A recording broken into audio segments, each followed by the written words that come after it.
Guys इथे मी पोखराला जाण्यासाठी बस पाहिली होती, जिची किंमत होती 1200 NPR आणि आपली इंडियन रुपीज होता 750 फक्त. बस एकदम डिलक्स आहे, आतमध्ये VIP सोफाज वगैरे आहे. आणि आता इथे थोड्या धक्क्यावर बस थांबली आहे. काही प्रवासी उतरतील, काही प्रवासी चढतील, त्यामुळे इथे ही बस थांबली. इथे स्नॅक्सची सुविधा आहे, शौचालय देखील आहेत. ते असे साईडला स्नॅक्स वगैरे ठेवलेले आहेत. आणि ही आपली टुरिस्ट बस आहे. ही बस आपल्याला पोखराला घेऊन जाणार आहे. पोखराला जाण्यासाठी साधारण 6 ते 7 तास लागतात बॉर्डरवरून.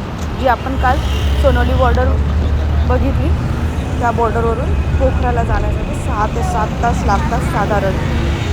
आणि हा नवीन रस्ता बनत आहे, खूप सुंदर हायवे बनतो आहे नदीच्या वरती. आणि या नदीचं नाव आहे कालीगंडकी नदी. इकडची प्रसिद्ध नदी आहे.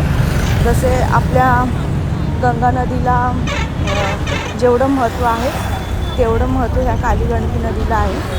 ह्यामध्ये शालिग्राम सापडतात. मध्ये राम मंदिराची मूर्ती बनवली होती, ह्याच दगडांपासून बनवलेली. खूप सुंदर आहे नेपाळ.